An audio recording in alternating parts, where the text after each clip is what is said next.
हाँ। नहीं, रुको। अच्छा। अस्सलाम वालेकुम वरहमतुल्लाहि वबरकातुहू। मैं आज आप लोगों के बीच में शुक्रिया अदा करने के लिए आया हूँ। मजलिस इत्तेहादुल मुस्लिमीन महाराष्ट्र के अंदर 125 सीटों पर जीत हासिल की, एक बहुत बड़ी कामयाबी है मजलिस के लिए। सबसे पहले तो मैं अल्लाह रब्बुल इज़्ज़त का शुक्रिया अदा करता हूँ।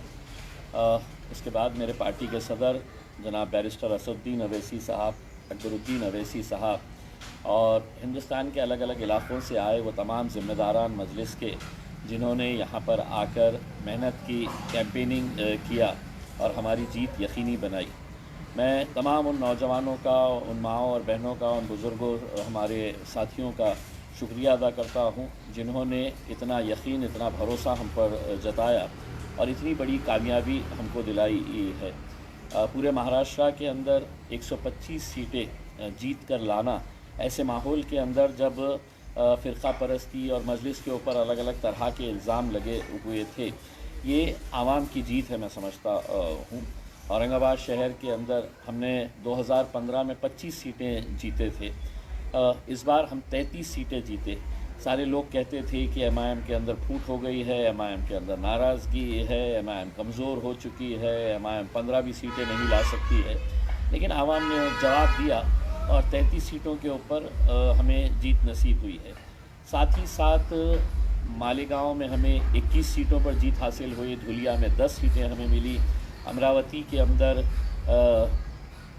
12 सीटें हम जीते हैं, नांदेड़ में 14 सीटें हम जीते हैं, शोलापुर में 8 सीटें जीते हैं, मुंबई में 8 सीटें जीते हैं मजलिस इत्तेहादुल मुस्लिमीन ने। यानी कि राज ठाकरे की मन से, शरद पवार की एनसीपी और अजीत पवार की एनसीपी, अगर इन सब के भी अगर मुकाबला करे तो एमआईएम की सीटें इन तीनों पार्टियों से ज़्यादा है मुंबई के अंदर। अगर उससे ही सटे, अगर हम थाने की बात कर लें तो थाने के अंदर मुमरा में हमने 5 सीटें जीते हैं। ये इसीलिए मुमकिन हुआ कि हमने ये इलेक्शन बहुत ही सूझबूझ के साथ, बहुत समझदारी के साथ, बहुत प्लानिंग के साथ हमने ये इलेक्शन को लड़ा है। हमने पहले ये होता था कि सिर्फ एप्लीकेशन फॉर्म्स मंगाए जाते थे और उस बुनियाद के ऊपर एप्लीकेशन देखकर है तो एबी फॉर्म्स दे दिए जाते थे। इस बार हमने इतनी मेटिकुलस प्लानिंग किए थे कि हमने फॉर्म्स मंगाए, बायोडाटा मंगाया और पर्सनली तौर के ऊपर ऑलमोस्ट 80% जो उम्मीदवार महाराष्ट्र भर के थे उन सब का इंटरव्यूज़ मैंने कंडक्ट किया, मेरे कुछ साथियों को साथ में बिठाया और ये इंटरव्यूज़ हमने कंडक्ट किए। इंटरव्यू के दौरान जब हमको ये बात समझ में आई कि बहुत सारे ऐसे भी उम्मीदवार है एक एक प्रभाग के अंदर की जो 3-3, 4-4 लोग काबिल है, इलेक्शन लड़ सकते हैं, जीत सकते हैं, तो ऐसे उम्मीदवारों का फिर हमने सर्वे करवाया और सर्वे की बुनियाद के ऊपर ये नतीजा के ऊपर आए थे हमने कि किसको टिकट देना चाहिए करके।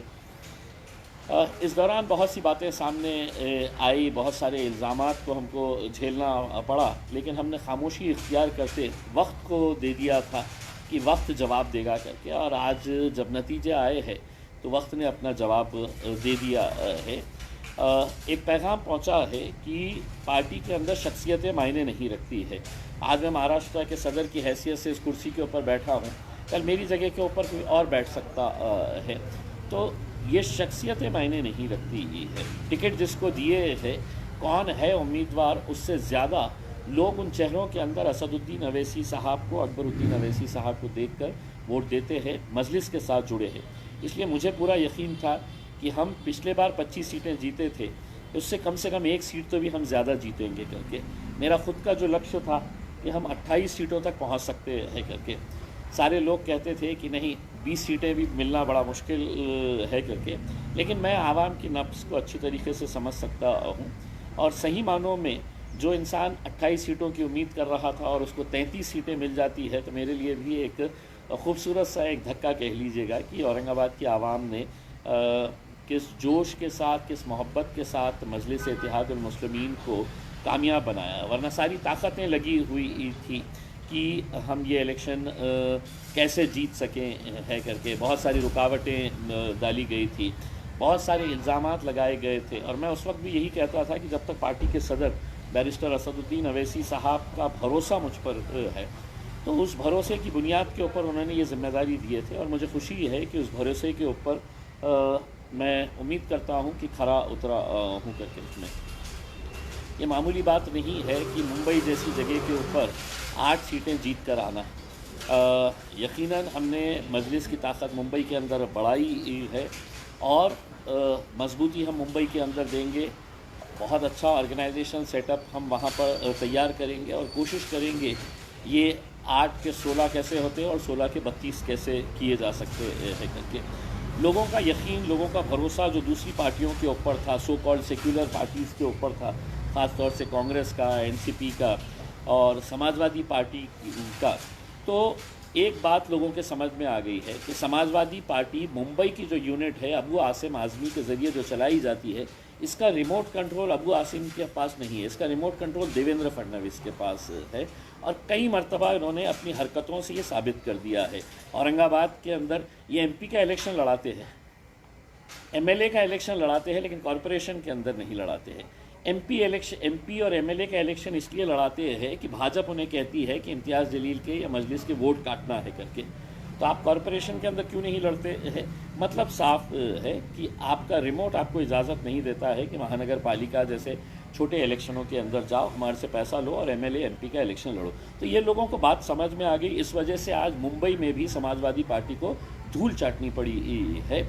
साथ ही साथ कांग्रेस और राष्ट्रवादी कांग्रेस, अपने आप को सेक्युलर जमात कहने वाले, ये लोगों को हर रोज़ जब ये देखते हैं, आम जनता जब देखती है कि ये तो मेरे वोटों के ऊपर बड़ा हुआ नेता है, आज यहाँ पर कांग्रेस के अंदर था, कल दूसरे दिन बीजेपी की गोद में जाकर बैठ गया है, आज राष्ट्रवादी कांग्रेस के अंदर था, जाके है तो एकनाथ शिंदे साहब की गोद में बैठ गया है करके।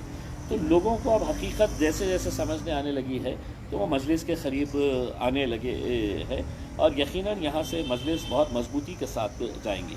अब जितने भी उम्मीदवार चुनकर आए हैं, मैं तमाम उम्मीदवारों को बहुत बहुत मुबारकबाद पेश करता हूँ और मैं समझता हूँ अब आपकी ज़िम्मेदारियाँ पार्टी से ज़्यादा बढ़ चुकी है, क्योंकि पार्टी का चेहरा देखकर आप सबको है तो चुना गया है। आप उन उम्मीदों के ऊपर खरा उतरिए।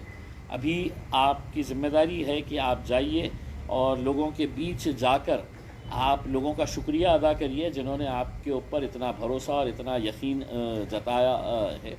साथ ही साथ बहुत जल्द हम इंशाअल्लाह एक जश्न का प्रोग्राम मनाएंगे, अच्छा जश्न करेंगे। एक बात जो असदुद्दीन अवैसी साहब ने आज अपनी प्रेस कॉन्फ्रेंस के अंदर ज़रिए भी कहा है कि अब आने वाले वक्त के अंदर किसी शहर के अंदर अगर किसी का मेयर का इलेक्शन होना है या डिप्टी मेयर का इलेक्शन होना है तो हमारी पार्टी का क्या स्टैंड होगा। वो स्टैंड जो भी रहेगा आप अपना प्रस्ताव बनाकर भेजिएगा, मुझे भेजिएगा या पार्टी के सदर बैरिस्टर असदुद्दीन अवैसी साहब को भेजिएगा, आपके साथ चर्चा करेंगे और उस लेवल के ऊपर फिर ये डिसीजन लिया जाएगा। लेकिन किसी भी यूनिट ने अपने तौर के ऊपर ये फ़ैसला करने का अधिकार अवैसी साहब ने किसी को नहीं दिया है। पार्टी जो भी फ़ैसला करेगी, चाहे वो मेयर, डिप्टी मेयर का इलेक्शन हो, स्टैंडिंग कमेटी के चेयरमैन का इलेक्शन हो या नहीं, तो फिर कोऑप्ट मेंबर बनाने का भी जो फ़ैसला रहेगा उसमें आपको पार्टी से राय मशवरा करके ही और पार्टी की रजामंदी मिलने के बाद ही आपको ये फ़ैसला करना पड़ेगा। एक बात मैं आपको बता देता हूँ, चुनकर आने के बाद कुछ लोगों के रवैये बदल जाते हैं। जैसा नगर परिषद के इलेक्शन के अंदर आकोट का मैं एग्जांपल देता हूँ, वहाँ पे हमारे 5 नगर सेवक चुन के आए, काउंसिलर्स चुन के आए।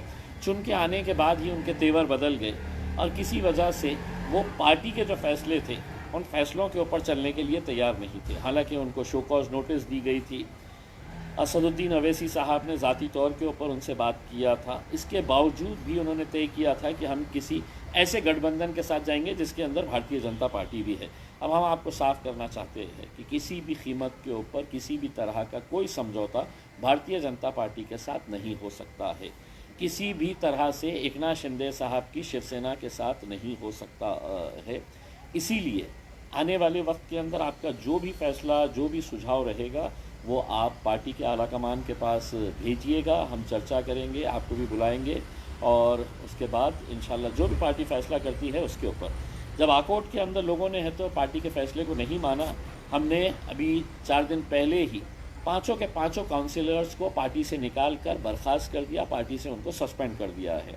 ठीक है, एक 5 साल के लिए तो वो वहाँ पे रहेंगे, वहाँ पर खुश रहेंगे।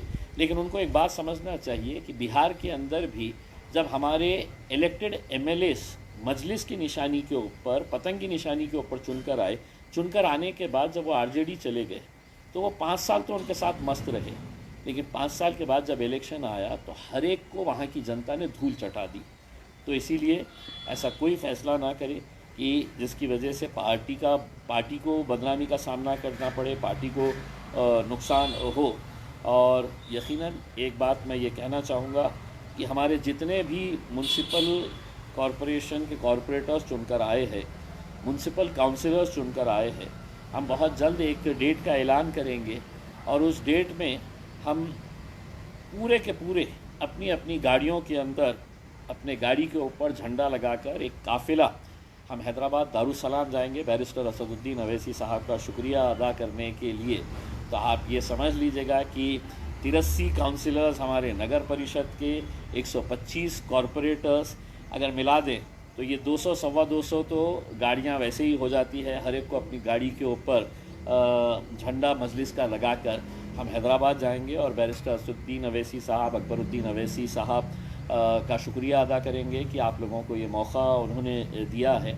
और साथ ही साथ आप लोगों को भी जो मजलिस से जुड़े हैं उन्हें तो मालूम है कि दारुसलाम क्या है, लेकिन जो नए लोग हैं उन्हें भी मौका मिलेगा कि हैदराबाद में जाकर वो दारुसलाम देखें कि वहाँ पर काम करने का तरीक़ा कैसा होता है, कैसे पूरे कॉरपोरेटर्स एक जगह के ऊपर बैठते हैं, एमएलएस एक जगह के ऊपर बैठते हैं। कुछ वैसे ही सिस्टम्स जो है वो महाराष्ट्र के अंदर हम कोशिश करेंगे कि मुख्तलिफ़ कॉरपोरेशंस के अंदर इसको लागू करें।